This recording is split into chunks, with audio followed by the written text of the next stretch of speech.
ఈ మధ్య కాలంలో మనం చూస్తే ఇస్రో ఎన్నో రకాలైనటువంటి సక్సెస్‌లు సాధించాయి. చంద్రయాన్, మార్స్ ఇలా ఎన్నో ఉన్నాయి కదా! మరి వాటిలో రీసెంట్‌గా ఇంకొకటి ఏంటి అంటే స్పేడెక్స్ అనే మిషన్‌ని లాంచ్ చేయడం జరిగింది 2024 చివర్లో.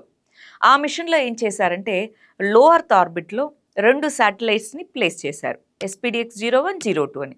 ఈ 2 ఏం చేశాయి? వాటి మధ్య ఉన్నటువంటి డిస్టెన్స్‌ని తగ్గిస్తూ స్లోగా 2 దగ్గరకొచ్చి జాయిన్ అవ్వడం. దాన్నే డాకింగ్ టెక్నాలజీ అంటాం. మనము రీసెంట్‌గా సునీత విలియమ్స్ వీళ్ళ గురించి ఎక్కువ చదువుంటాం గదా! వాళ్ళు ఇంటర్నేషనల్ స్పేస్ స్టేషన్ నుంచి మళ్ళీ రిటర్న్ రావడం వీటిలో. వాటన్నిటిలో ఏం జూసాము?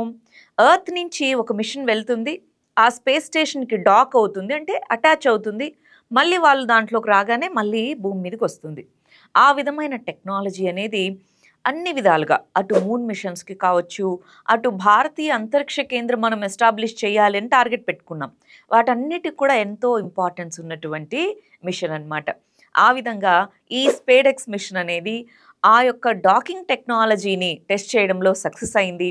అది మనము నెక్స్ట్ రాబోయేటటువంటి మేజర్ మిషన్స్ అన్నిటికీ కూడా పునాదిగా చెప్పొచ్చు.